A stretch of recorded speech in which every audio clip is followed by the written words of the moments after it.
Oi, minha amiga, me fala uma coisa. Você já se sentiu excluída dentro de casa? Já passou por isso? Decisões tomadas, dentro da sua casa pelo seu marido, em relação aos filhos, por exemplo, você já se sentiu assim? Menina, se você já se sentiu assim, eu quero falar sobre um texto bíblico aqui, sobre a história aqui de uma mulher que aconteceu exatamente isso com ela. E depois de ler o texto, aí eu fui compreendendo melhor o motivo, né, de ela ter sido excluída de uma decisão tão importante. E é claro que isso começou a me ajudar. Eu aqui em casa, como esposa, como mãe, eu comecei a entender melhor algumas coisas. Primeiro, tá, deixa eu falar um pouquinho, o que que a Bíblia fala a respeito da mulher. A Bíblia diz que a mulher é sim o lado mais frágil, não fraco, mais frágil da relação, né, da relação conjugal, marido e mulher. A mulher é meiga, a mulher é emocional, a mulher, ela é forte, mas ela é menos racional, digo, nas atitudes, do que o homem. Então a Bíblia explica bem como que é, né, esse universo feminino aqui. Então, quando, eu li esse texto e meditando, eu quis vir gravar esse vídeo aqui e, de repente, você está passando por uma situação assim. E se você estiver passando por uma situação assim, eu acredito que este texto, essa história aqui vai te ajudar a passar melhor, ok? Bora lá, vamos lá para o vídeo. Ó, o texto que eu quero falar hoje está em Gênesis, capítulo. hã, Opa, espera, capítulo 22 de Gênesis, fala a respeito de Deus provando Abraão. Não sei se você conhece essa história, mas se você não conhece, eu vou contar essa história, resumir aqui para você. Bom, Abraão, foi o homem escolhido por Deus e Deus havia feito uma promessa sobre ele, que ele seria pai das nações. Acontece que a mulher dele, a Sara, ela era estéril, ela não podia ter filho.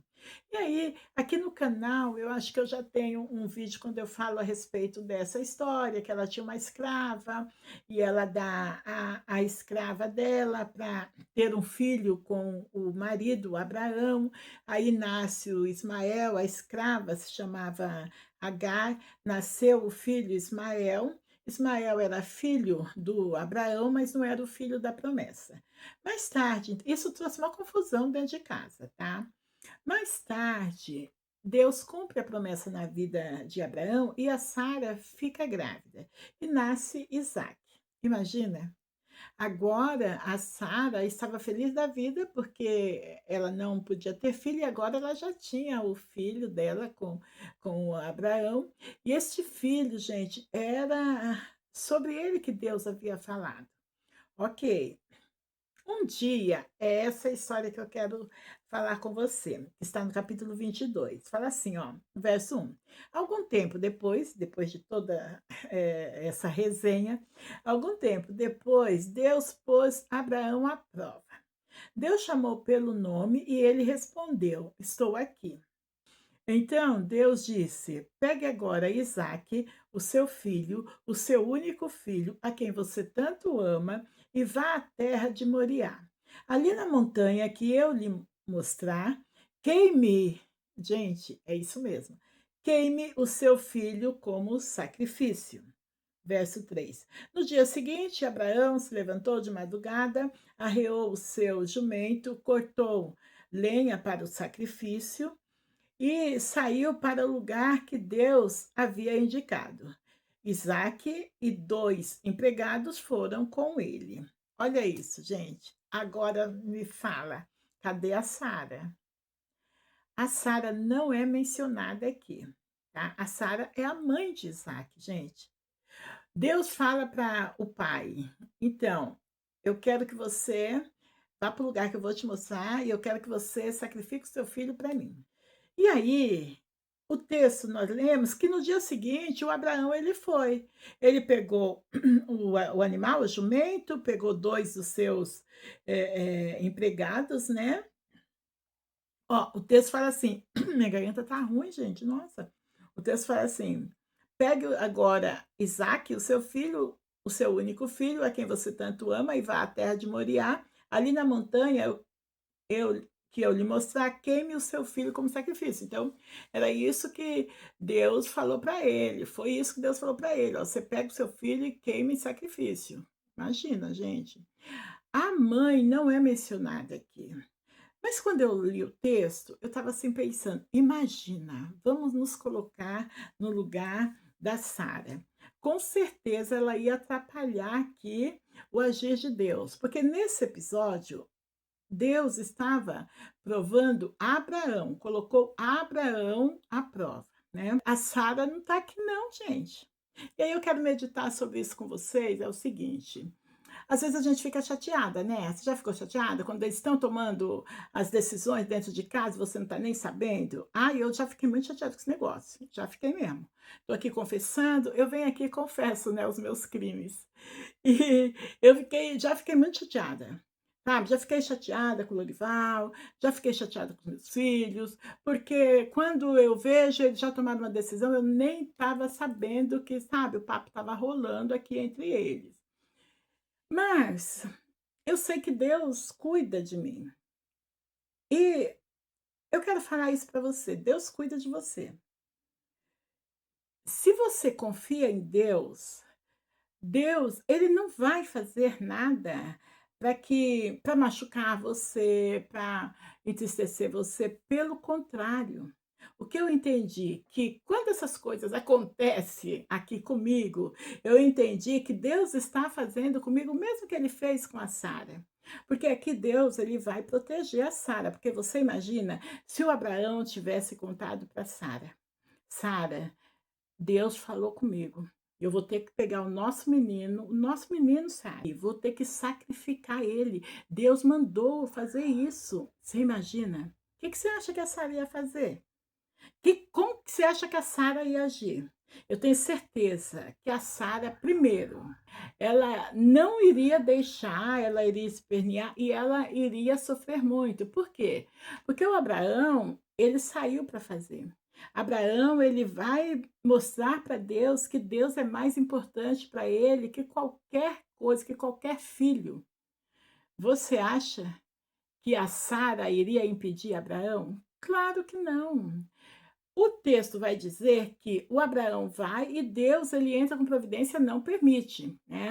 Na hora que o Abraão porque o Abraão ele sobe o monte, ele arruma o local de sacrifício, ele amarra o Isaque e ele vai matar, vai sacrificar o menino sim para Deus, sabia? É, o texto está dizendo isso, depois você lê aí na sua casa. E aí, gente, ele ia fazer isso, ele fez isso. A Bíblia diz que quando ele ia matar o menino, então o anjo diz: "Abraão, não faça isso".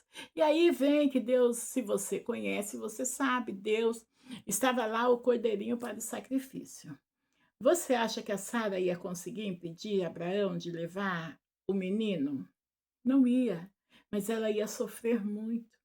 E Deus, então, na sua infinita sabedoria e o amor por Sara, nem permitiu que ela ficasse sabendo. Então, o que eu quero aqui deixar neste vídeo aqui é o seguinte: se você já passou por isso, entenda, cuidado de Deus.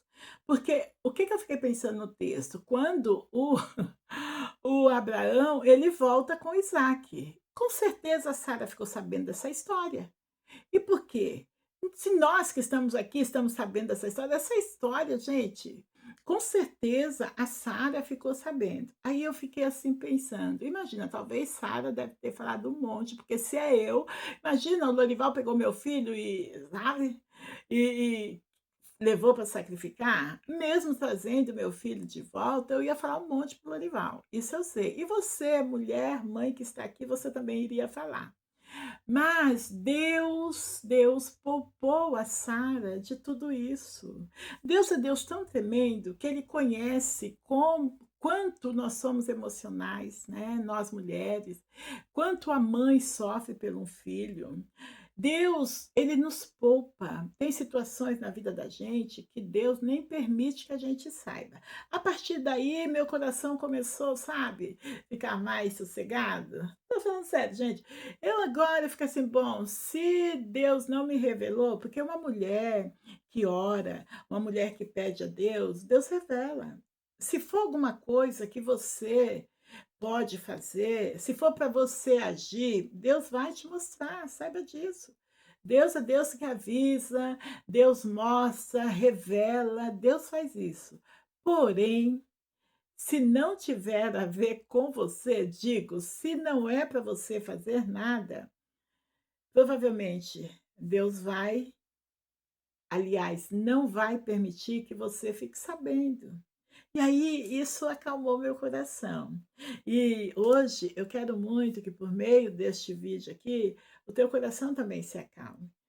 De repente você fica pensando que estão escondendo as coisas de você, porque e aí a gente começa a dizer assim: "Ai, porque não confia em mim, porque vocês acham que eu não sei", porque vamos combinar. Tem hora que a gente fala assim: "Senhor, eu estou tão cansada, Senhor, me livra", as nossas orações. E aí, quando o Senhor nos livra, a gente acha ruim.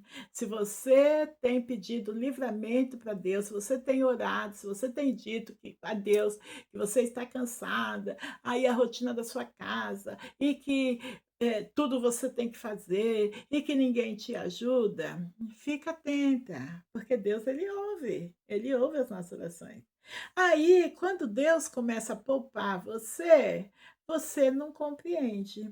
Por isso que eu digo que é importante o caderninho de oração, aonde as orações que a gente faz, a gente anota. E de vez em quando a gente vai lá e dá uma olhada, porque Deus é Deus que responde oração. E aí, quando Deus responde oração e a gente não fica sabendo dos acontecimentos, né? A gente só vem saber dos resultados, a gente acha ruim. Então, olha só, que este vídeo aqui, de alguma forma, por meio desse episódio aqui, na vida de Sara, de Abraão, de Isaac, de alguma forma que Deus trate no teu coração.